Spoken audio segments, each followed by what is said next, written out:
Buenos días nuevamente. Estoy con ustedes para poder continuar con la enseñanza de este hermoso curso de soteriología, el plan eterno de Dios de la salvación, el propósito de Dios de salvar. Retomando nuestra enseñanza, quisiera que nosotros, al pensar en este curso, hemos podido hablar sobre quién es el autor de la salvación. El autor de la salvación, dijimos en la clase pasada, que es nuestro Dios trino, creador, eterno, que Él en su carácter, o bueno, esa es la conclusión que nosotros tenemos que llegar, que el autor de la salvación es Dios y que es parte de su carácter, de su esencia, de su ser. Cuando nosotros meditamos en esta hermosa verdad, tenemos que plasmar en nuestros corazones que la salvación no responde ni al pecado, ni responde tampoco a la condición del hombre, sino responde a la voluntad de nuestro Dios, a su propósito. Y en el hermoso libro que tenemos para estudiar, que es las Santas Escrituras, encontramos desde la primera página hasta la última página este plan que Dios ha manifestado, este plan que comenzó creando todas las cosas, porque tienen un propósito, y de crear al hombre. En la voluntad de nuestro Dios, Dios está ejecutando a lo largo de la historia y del tiempo este hermoso plan. Recordemos que el tiempo fue creado por Dios. Cuando el Señor pone el sol y pone la luna, está creando los días, está creando el día, la noche. Cuando la tierra gira sobre su propio eje y ella a su vez gira alrededor del sol, nos está hablando de día, de meses, de años. 365 días sobre el sol nos va a dar un año. La rotación de 24 horas sobre su propio eje nos da el día. Lo que quiero yo que nosotros comprendamos, que el plan de salvación no es un plan arbitrario donde no sabemos qué va a suceder. El plan de salvación está sobre el carácter de nuestro Dios. Y muchos teólogos y pastores y hombres de Dios, posiblemente por desconocimiento, hablan que la base de todo lo que Dios decide es su soberanía o su voluntad. Y yo quisiera hacer un alto para que nosotros contemplemos al Dios eterno, porque nosotros no podemos desmembrar o departamentalizar a nuestro Dios. Y aunque efectivamente todo lo que sucede es conforme a la voluntad de Dios y Dios hace soberanamente, es el ser de Dios que es manifestado en conjunto. El asiento de toda la teología no puede ser la soberanía de Dios. El asiento de la teología no puede ser su inmutabilidad o su amor, porque corremos un gran peligro de tomar extremos. Muchos han dicho, Dios es amor, no quiere que ningún hombre se pierda, los va a salvar. Inclusive después de la muerte, roguemos al Señor por los que se murieron. Y ustedes saben que eso es un error, porque pensamos en Dios como ese Diosito o ese Padrecito, ese abuelito en el cielo, diciendo, ay, pobrecitos, hay que hacer lo que sea necesario. ¿Por qué? Porque hacemos un énfasis o un sobreénfasis del carácter de Dios del amor. Igual si hablamos de la ira o si hablamos de su justicia, tendríamos un Dios cruel, un Dios que no se duele, inmisericordia. Por esto, mis hermanos, no podemos hablar que la soberanía de Dios es el asiento de la demás teología. Dios se manifiesta en su ser y completamente, y cuando hablamos de esta manera y comprendemos, sabemos que Dios es soberano, que es justo, que es fuego consumidor, que es amor, que es misericordioso, que es piadoso. Y es así, mis hermanos, que nosotros podemos comprender este tema de la salvación. Recordemos que comenzamos con el versículo: en el principio creó Dios los cielos y la tierra. Debido a que el plan de salvación no tiene que ver con ustedes, ni conmigo, ni con la iglesia de todos los tiempos. El plan de salvación tiene que ver con que el Señor se quiere revelar, y se quiere revelar a través de la persona de Jesucristo. Para esto yo quisiera que nosotros tomáramos un versículo que nos va a dar claridad de esta manera, y está en Colosenses capítulo 1, versículo 15 y 16. Dice: Él es la imagen del Dios invisible, el primogénito de toda creación, porque en Él fueron creadas todas las cosas, las que hay en los cielos, las que hay en la tierra, visibles e invisibles, sean tronos, sean dominios, sean principados, sean potestades. Todo fue creado por medio de Él y para Él. Y el versículo 17 no deja de ser menos extraordinario que el anterior. Y Él es antes de todas las cosas, y todas las cosas en Él subsisten. 18. Y Él es la cabeza del cuerpo, que es la iglesia, el que es el principio, el primogénito de entre los muertos, para que todo tenga la preeminencia, por cuanto agradó al Padre en Él habitase toda plenitud, y por medio de Él reconciliar consigo todas las cosas, así las que están en la tierra como las que están en los cielos, haciendo la paz mediante la sangre de su cruz. Y nosotros, cuando podemos observar estos versículos, estamos hablando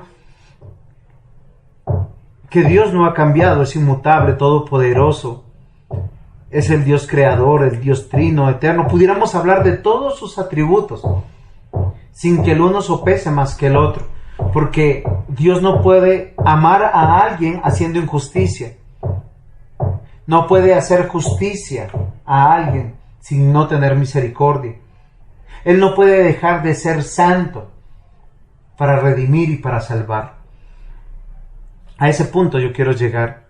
El autor de la salvación nos va a decir que el centro de su revelación es Jesucristo, como nosotros lo acabamos de ver en estos hermosos versículos de Colosenses capítulo 1, versículos 15 en adelante, y leí hasta el 20. Que es fundamental que nosotros veamos que la salvación tiene que ver con que Dios quiere revelarse, y Él solo se puede revelar a través de la persona de Jesucristo, de Jesús. Y les voy a decir una razón fundamental. Dios Padre es Espíritu. Dios Hijo es el único que tiene cuerpo. Y lo que dice Colosenses, dice que en Él reposa toda la deidad, que nunca veremos al Padre, pero que veremos a nuestro Señor Jesús. Y al ver al Señor Jesús, veremos al Padre. Y veremos o estaremos en la presencia del Espíritu Santo.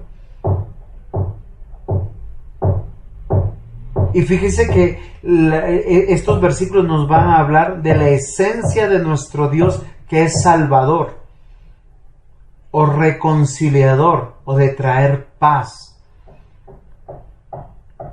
La salvación, amados hermanos, no tiene que ver con ustedes o conmigo. No tiene que ver con la iglesia. Tiene que ver con el propósito glorioso de que Dios quiso revelar a Jesucristo, y en Él su reino.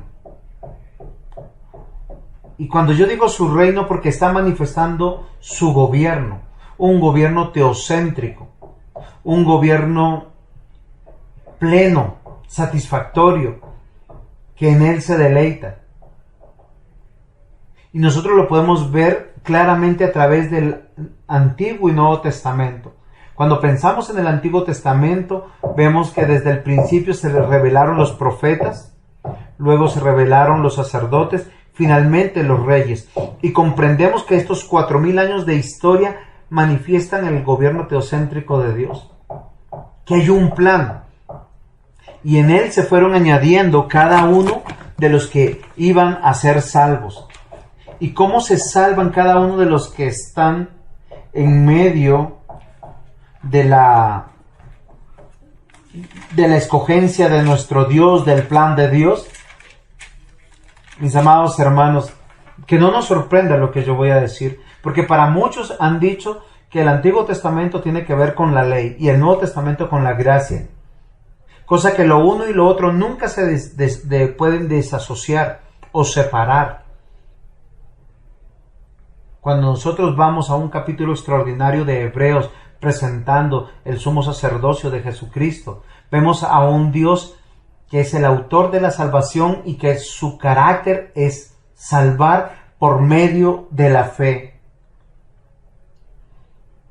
Y cuando la Biblia dice en Hebreos 11:2, porque por ella alcanzaron buen testimonio los antiguos, fíjense que el testimonio no es la obra que ellos hicieron, no es las buenas obras, es el testimonio de la obra de Dios en sus vidas. Adán y Eva fallaron, pecaron contra Dios, y Dios manifiesta su gracia y su misericordia salvándolos, redimiéndolos. Y el primer significado que nosotros tenemos, o de promesa que tenemos, que podemos ver claramente, es cuando son vestidos de pieles. Y como les dije, de pieles de cordero posiblemente. Mis amados hermanos, el testimonio de Adán y de Eva jurisprudencialmente es culpables. Pecaron contra Dios, se rebelaron, no escucharon la voz de Dios. Quisieron alcanzar lo que era inalcanzable para ellos. Ellos tomaron del fruto del árbol prohibido y cayeron en el engaño de Satanás, cuando Satanás les dijo: coman del árbol y seréis como dioses. Y si nosotros prestamos atención a la enseñanza que tenemos ahí, simplemente fueron timados, porque la Biblia dice que ellos fueron creados como Dios. Nunca serán Dios, ni iban a ser Dios, pero fueron creados como Dios en el sentido de que fueron, la Biblia dice, creados a imagen y semejanza. Y nosotros hemos olvidado, mis amados hermanos, esto. Génesis capítulo 1, versículo 26 dice: entonces dijo Dios: hagamos al hombre a nuestra imagen, conforme a nuestra semejanza, y señoree en los peces del mar, en las aves de los cielos, en las bestias, en toda la tierra, y en todo animal que se arrastra sobre la tierra. Y creó Dios al hombre a su imagen de Dios lo creó, varón y hembra los creó, y los bendijo Dios y les dijo: fructificad, multiplicad, llenad la tierra y sojuzgadla, y señorear en los peces del mar, en las aves de los cielos, en todas las bestias que se mueven sobre la tierra. Este es el fundamento. Dios ya está de antemano diciendo que la imagen y semejanza no es para ser seres humanos en sí mismos, es para que llenen toda la tierra y la gloria de Dios llene toda la tierra a través de esta imagen visible de los seres humanos. Ellos ya eran como Dios, no eran Dios. Nunca llegaremos a ser Dios, no hay ninguno, pero somos imagen y semejanza de Dios. Fíjense que el testimonio que está hablando Hebreos 11 es el reflejo de la obra de Dios, ser luz y sal. Pero esto solo se puede entender, dice, por la fe. Por la fe entendemos haber sido constituido el universo de la palabra de Dios, de modo que lo que se ve fue hecho de lo que no se veía. Dice: por la fe Abel ofreció a Dios más excelente sacrificio que Caín, por lo cual alcanzó testimonio que era justo, dando Dios testimonio de sus ofrendas, y muerto aún hablaba de ellas. Y así pudiera seguir de todos los antiguos. Pero fíjense que todos los que están citados como salvos, hay una expresión que va de la mano, y hallaron gracia. Y la gracia sabemos que es un favor inmerecido, un regalo inmerecido dado a aquellos que Dios va a salvar. Y quiera que ustedes y yo en esta segunda clase no solamente pensemos en el autor de la salvación, sino pensemos en su carácter salvífico o de reconciliación, que Dios planeó revelar a Jesucristo como esa promesa salvífica. Porque en Él se revela toda la deidad, leímos en Colosenses capítulo 1. Porque a través de Él va a haber reconciliación y va a traer paz. Ese es el carácter de nuestro Dios. Su misericordia, su amor, su piedad, su longanimidad, su paciencia. Qué extraordinario, mis hermanos, es poder ver todo esto. Cuando nosotros vamos a Génesis capítulo 5, que es el fundamento para poder entender las doctrinas de la gracia y los 5 puntos del calvinismo. Génesis capítulo 6, versículo 5, dice: y vio Jehová que la maldad de los hombres era mucha en la tierra, y que todo designio de los pensamientos del corazón de ellos era de continuo solamente el mal. Y se arrepintió Jehová de haber hecho hombre en la tierra, y le dolió en su corazón. El carácter de Dios es ser salvador. Él se revela a sí mismo y en Él su reino. Y cuando hablamos de su reino estamos hablando de la patria celestial. Todo el esbozo que va a hacer Israel, Jerusalén, es de la patria celestial, apuntando a los circuncidados de corazón, a los apartados, a ese remanente que Dios ha elegido. Y cuando todo el mundo ya estaba enemigo de Dios, manifestando toda su maldad, el versículo 8 de Génesis 6 nos dice: pero Noé halló gracia ante los ojos de Jehová. Nunca la Biblia dice que Noé era un hombre íntegro, apartado, puro, santo. Lo que está diciendo que era un hombre que necesitaba de la gracia de Dios, que Dios lo tenía que mirar. Ahora, yo no estoy diciendo que era un pervertido. No vayamos a entender eso, que era un hombre libertino. No, era un hombre apartado por Dios, después lo vamos a ver posiblemente. Pero un hombre de buen comportamiento, de buenas prácticas religiosas, de buen conocimiento de Dios, sin Cristo, es un hombre moralista, un hombre religioso. Por tanto, no es un hombre salvo. O un hombre libertino, vendido al pecado, a fornicaciones, adulterios, robos, mentira, injusticias. Sin Cristo, está en la misma condición que el moralista y el religioso. Pero el carácter de Dios es salvación, y halló Noé gracia a los ojos de Dios. Lo que quiere decir que era un hombre en sus propias fuerzas, en sus propias justicias, aborrecible delante de Dios, enemigo. El carácter de nuestro Dios nos está siendo manifestado. Y yo quiero que nosotros pensemos de esta manera en esta segunda clase. Que no hay un solo hombre en la Biblia que se manifieste, que tenga obras de justicia. Todos pecaron. Inclusive para nosotros no es claro posiblemente que Adán fue salvo. Y muchos se han atrevido a decir que la Biblia dice que no encuentran un versículo donde puedan decir que sea salvo Adán. Y pensamos que solamente Eva es la única persona. Pero recordemos que la salvación primero es por gracia. Segundo es plan de Dios. Tercero, el plan de Dios se ejecuta de manera soberana, absoluta.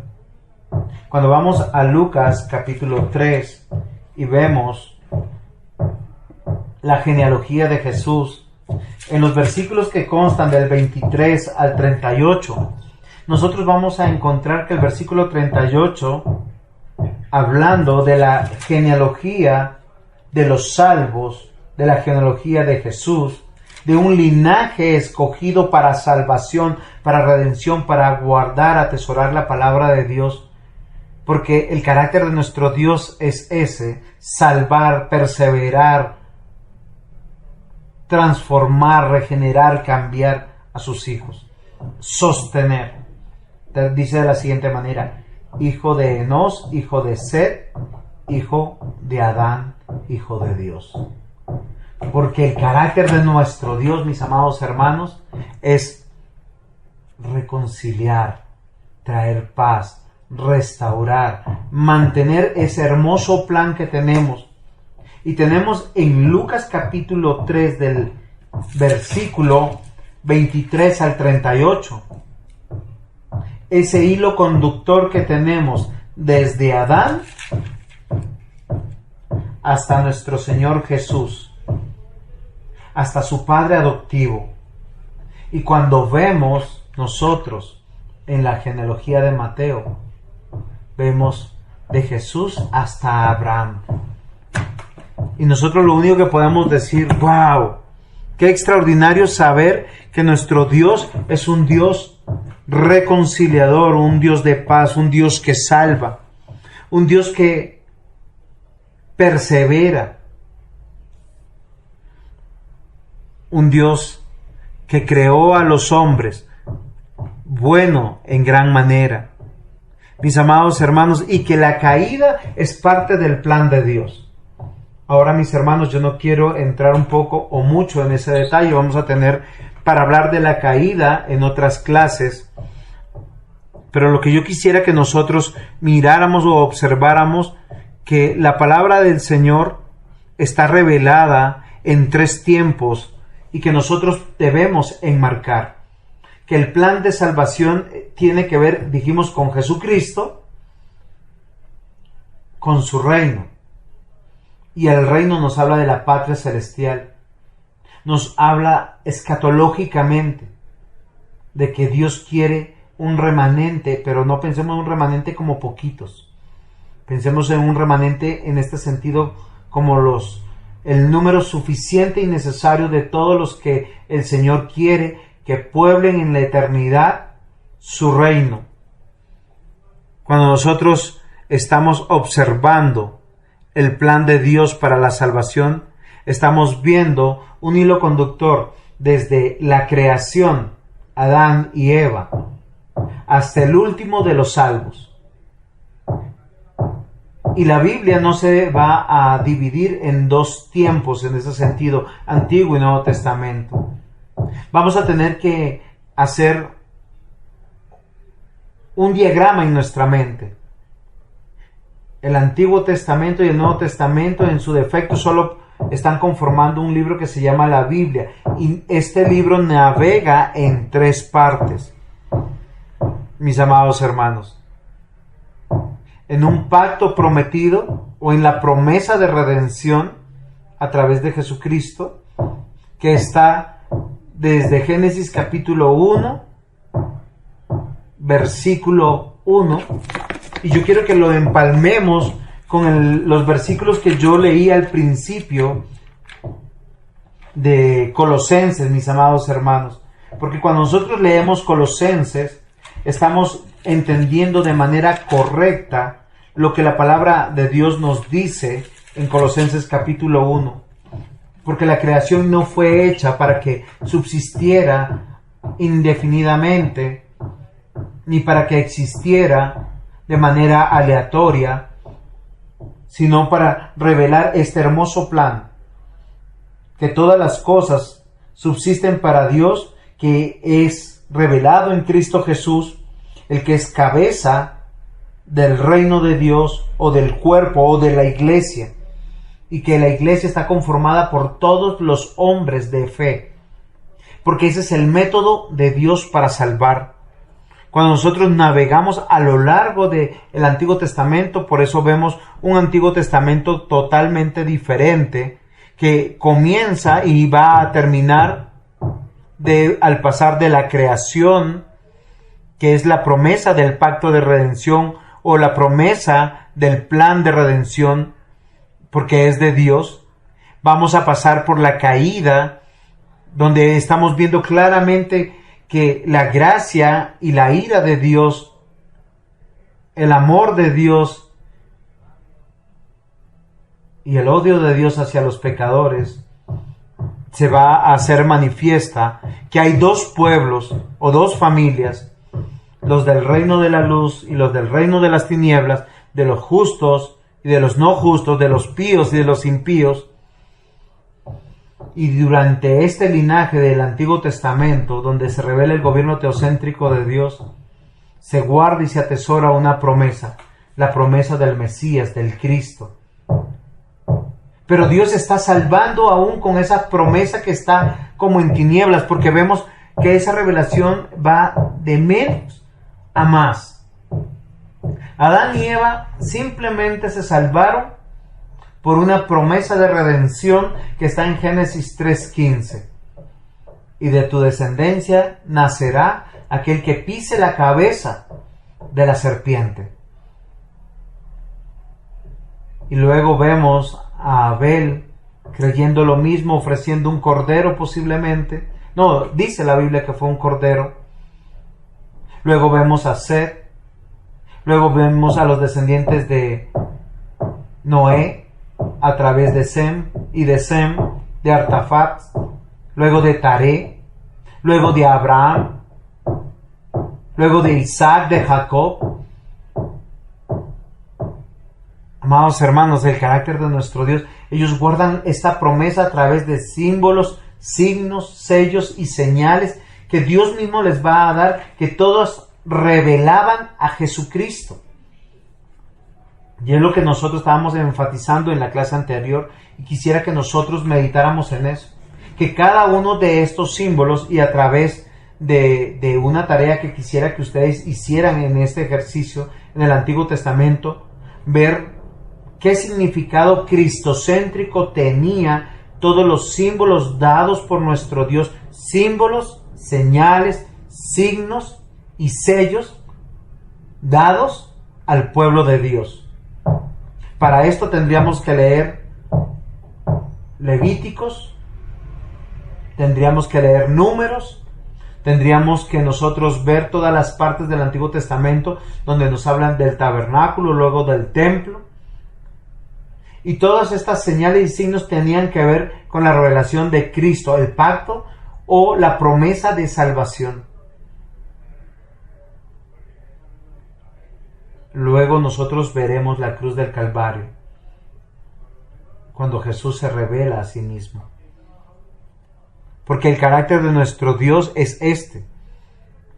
La cruz es el cumplimiento de la promesa de redención. Y perdón que yo estoy hilando entre promesa de redención o el plan de salvación o soteriología con teología del pacto. Porque muchos parten, y quisiera que nosotros pensáramos en eso, como base a Abraham, Génesis 12, y los llamó para la teología del pacto. Y quisiera que nosotros evaluáramos eso, o reevaluáramos. Porque Taré en Génesis 11 nos revela la Biblia que él ya había salido para Canaán. Y una promesa que estaba en los descendientes de Noé. Y una promesa dada también a Adán. Y una promesa que tiene consigo mismo Dios, porque Él dice que Él tiene un pueblo desde Génesis 1:26. Mis amados hermanos, para que finalmente, después del cumplimiento, nosotros que ya pasamos hace 2000 años por la cruz del Calvario, veamos el reino de Dios en la eternidad o en el cielo. Mis amados hermanos, la salvación es de Dios, porque el carácter de Dios es salvador. Y cuando Él manifiesta, yo quisiera que no olvidáramos algo importante, que cuando Dios salva, no salva con impunidad. Él salva con misericordia, salva con justicia, salva cumpliendo la ley. Es importante que no olvidemos esto, porque no tiene que ver con nosotros, tiene que ver con Dios, el Dios Trino. Nosotros tenemos que verlo, que el Padre es el que elige. Claro que sí, el Padre es el que elige, pero elige en Cristo a través de la obra del Espíritu Santo. Siempre fue así. Aunque la participación del Espíritu Santo no es clara en el Antiguo Testamento para salvación, para nosotros de manera que nosotros lo veamos, nosotros tenemos que observar, mis hermanos, que en el orden de ideas que tenemos, estamos viendo que el Espíritu Santo está presente y solo se va a oficializar a través de la muerte de nuestro Señor Jesucristo en la cruz del Calvario. Cuando Él dice claramente, es necesario que yo me vaya para que el Consolador o el Paracleto venga y more en cada uno de los hijos. Así cada uno de los que son adoptados en Cristo por medio de la fe estén en la presencia de Dios. El velo se rasga de arriba hacia abajo, todos tenemos ingreso al lugar santísimo. Miren lo extraordinario. No solamente ya tenemos las arras de la salvación porque el Espíritu Santo está en nosotros, sino que ya no necesitamos de todas las sombras del Antiguo Testamento. Y si nosotros queremos ver más y mirar, la salvación es para un pueblo que se va a llamar la familia de la fe. Por eso ustedes y yo, aunque no nos conocemos, somos hijos de Dios, hermanos en Cristo, cumpliendo esas palabras que el Señor decía: mi padre, mi madre, mi hermano, mi hermana es todo aquel que hace la voluntad de Dios, o que Dios es manifestado en su vida. Hoy, mis hermanos, a través de la enseñanza que tenemos, quiero finalizar este estudio que estamos teniendo sobre la salvación y el carácter de nuestro Dios de ser Salvador. Y esa salvación responde al decreto eterno de Dios, a su carácter de ser un Dios de pacto, un Dios pactual. Está entrelazada la doctrina del pacto con la doctrina de la soteriología, la doctrina de la salvación. El capítulo 7 de la Confesión de Fe de Westminster dice de la siguiente manera: la distancia entre Dios y la criatura es tan grande que aun cuando las criaturas racionales le deben obediencia como a su Creador, sin embargo ellas no podrán nunca tener plenitud con Él como su bienaventuranza o galardón, sino que si no es por alguna condescendencia voluntaria de parte de Dios, habiéndole placido a éste expresarla por medio de su pacto. Y yo quisiera que nosotros, mis hermanos, no olvidáramos que la teología del pacto y la soteriología están unidas entre sí. Y al hablar del uno no podemos dejar de hablar del otro. Porque en el Antiguo Testamento Dios salva no por medio de la ley, sino por medio de la fe. Y en el Nuevo Testamento también. Pero en ambos tiempos, en ambas dispensaciones, la ley debe ser cumplida, la justicia satisfecha y no puede ser evadida. Cosa que hablaremos en nuestra siguiente clase. Cosa que nosotros meditaremos en la siguiente clase. Por eso, en el Antiguo Testamento, en el plan de la salvación, se está revelando el gobierno teocéntrico de Dios. Dios tiene un plan a través de la fe, donde tenemos que ver gracia y justicia de la mano. Uno de los símbolos más extraordinarios que quisiera traer a sus mentes para ver el carácter de Dios Salvador son los sacrificios, el holocausto, donde se trae un cordero para ser muerto y donde se trae un segundo cordero que es enviado o puesto en libertad. La expresión bíblica es ofrecido a Azazel. El sacerdote ponía la mano sobre uno de los corderos y le daba vía libre y era soltado al campo, y el otro cordero era traído para ser degollado y tomar nuestro lugar. Y vemos ese binomio extraordinario de gracia y de justicia. Pero luego, posteriormente, estaremos viendo el carácter de nuestro Dios, que es Salvador. No olvidemos que siempre ha sido de esa manera. Cuando nosotros vamos a Génesis capítulo 12, donde oficialmente vemos la manifestación de que el plan de Dios no ha parado. Hay un hilo conductor. Pensemos, Adán y Eva, la Biblia nos va a manifestar 3 hijos: Caín, Abel y Set.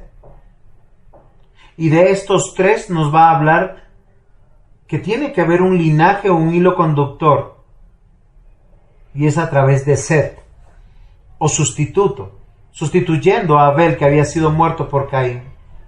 Luego pasan unos 1000 años, tal vez más, y nos encontramos en Noé.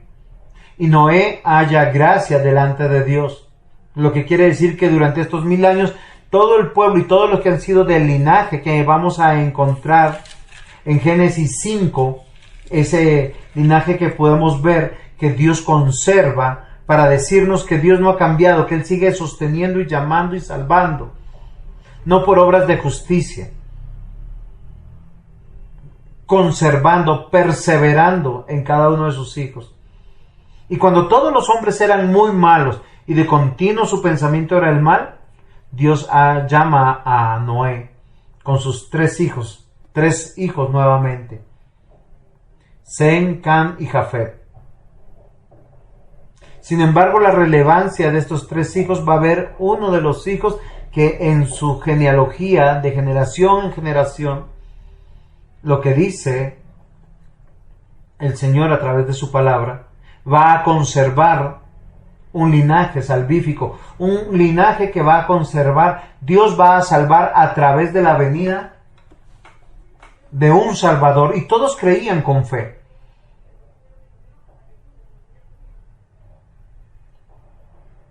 Y es cuando nosotros nos encontramos con Taré. 11:31 de Génesis. Y tomó Taré a Abraham su hijo y a Lot, hijo de Aram, hijo de su hijo, y Sarai su nuera, mujer de Abraham su hijo, y salió con ellos de Ur de los Caldeos para ir a la tierra de Canaán. Y vinieron hasta Harán y se quedaron allí. En Harán muere Taré. Taré tiene 3 hijos. La Biblia dice en Génesis 11:27, estas son las generaciones de Taré. Taré engendró a Abraham, a Nacor y a Aram, y Aram engendró a Lot. 3 hijos nuevamente, uno solo, es conservado y preservado para el linaje de la salvación. Dios nos está mostrando que su naturaleza es perseverar. ¿Dónde estaba Taré viviendo? En Ur de los Caldeos. Cuando nosotros pensamos en Ur de los Caldeos, mis hermanos, Ur de los Caldeos era una ciudad cosmopolita donde se habían levantado hombres religiosos que adoraban la luna. Habían levantado templos como Sigurat, donde en estos lugares se preservaba la creencia idolátrica. Posiblemente los historiadores hablan de que Taré y sus hijos eran fabricantes de ídolos. Pero con todo, fíjense que lo que Dios nos está manifestando es que el plan de Dios no falla. Que ellos conocían de las promesas de Dios. Que ellos conocen que en este hilo conductor que tenemos, el carácter de Dios es salvar. Y Dios llama a Abraham recordándole esa promesa que se guardaba de generación en generación. El linaje de salvación o el hilo conductor yo no lo inventé, está en la Escritura. Lo podemos revisar cuando nosotros vamos a Génesis capítulo 10 y nos habla de la descendencia de Noé y de cada uno de sus hijos. Y vamos a ver cómo esta misma genealogía o descendencia está considerada dentro de Mateo y dentro de Lucas capítulo 3. Génesis 12 dice, pero Jehová había dicho a Abraham, vete de tu tierra y de tu parentela y de la casa de tu padre, de la tierra que te mostraré. Y haré de ti una nación grande y te bendeciré y engrandeceré tu nombre y serás bendición. Bendeciré a los que te bendijeren y a los que te maldijeren maldeciré, y serán benditas en ti todas las familias de la tierra. Recordemos que después, posteriormente, la Biblia va a hablar de que Abraham le creyó a Dios y le fue contado por justicia, porque es por medio de la fe, creerle a Dios. Es imposible para nosotros no hacerlo.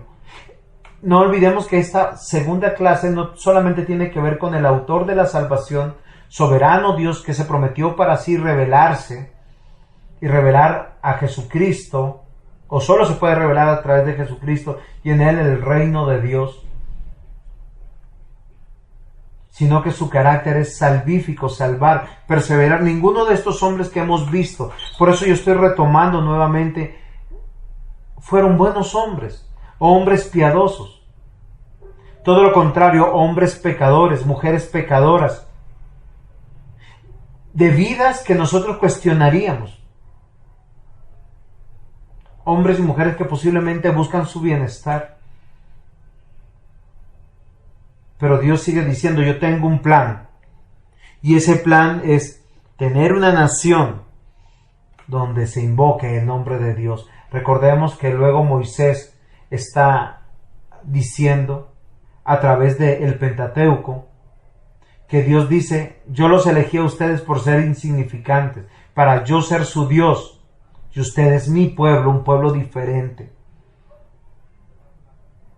El contexto que está escrito Génesis es para decirle a un pueblo que fue sacado de la esclavitud que existe Dios Todopoderoso, que nuestro Dios tuvo misericordia y lo sacó de la esclavitud, de un imperio maligno como era Egipto. Porque el carácter de Dios es salvar, reconciliar, traer paz.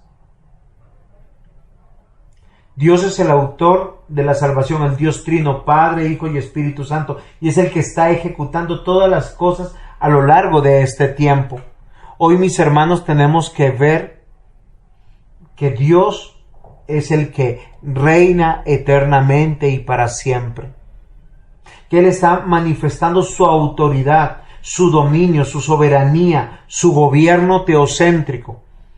Por eso se está implementando un reino, donde su rey finalmente se encarnará, nacerá, irá a la cruz y luego vendrá en victoria.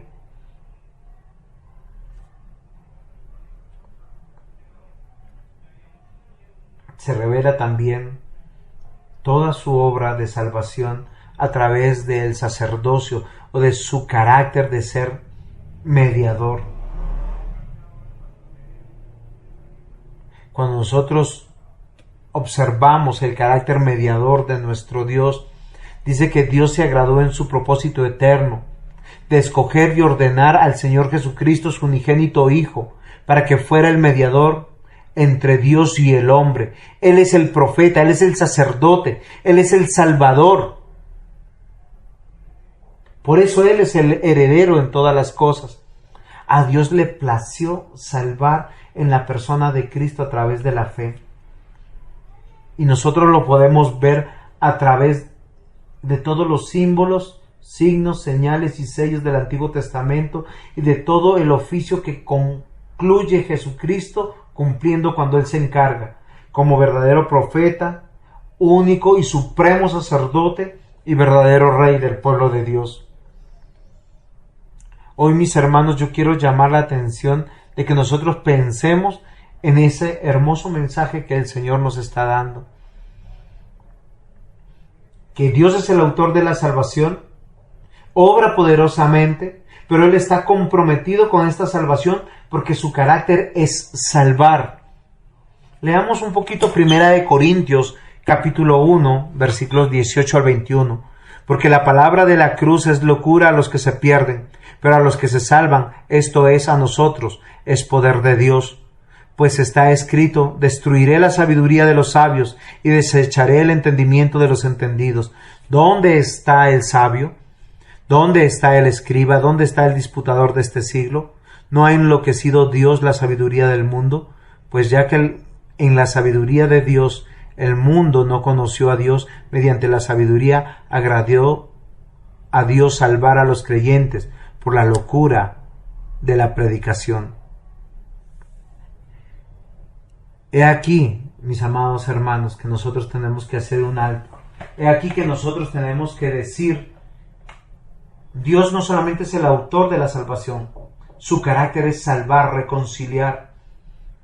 Génesis 9:9 dice, yo establezco mi pacto con vosotros y con vuestros descendientes después de ti. Por eso, mis amados hermanos, cuando nosotros vemos el carácter de Dios,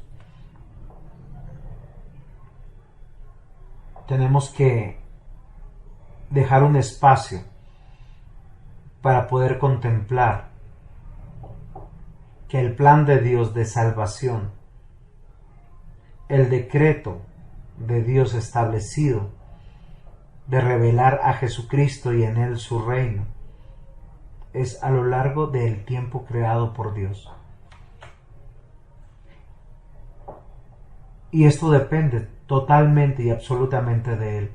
Y toda la historia que hemos visto a lo largo del Antiguo Testamento, llegando hoy hasta Abraham, luego lo vemos en Isaac, luego lo veremos en Jacob, luego lo veremos en el pueblo de Dios, que esperaban al Mesías, al Cristo, y que solo los que lo vieron fueron por gracia, porque se les abrió los ojos, porque se les sanó los oídos, porque se les permitió andar y caminar y porque fueron limpiados de su inmundicia, dándoles vida, restaurándolos, regenerándolos, como los profetas lo habían anunciado. Porque el carácter de Dios es salvar. Y aun cuando Cristo está cumplido ahora en este tiempo, tú y yo estamos esperando la venida de nuestro Señor Jesús, ya no como un siervo en un pollino, en un asno, sino como Rey victorioso para venir y hacer juicio, porque estamos esperando la consumación de todas las cosas. Y eso es extraordinario, porque la salvación no depende de nosotros, la salvación es de Dios. En la próxima clase vamos a poder hablar de una salvación prometida. ¿Y por qué tiene que ser prometida? Y vamos a hablar de la ley. ¿Y por qué le es imposible al hombre poder salvarse y poder ir a Dios? Que el Señor me los bendiga y los llene de su gracia. Un fuerte abrazo, hasta la próxima clase.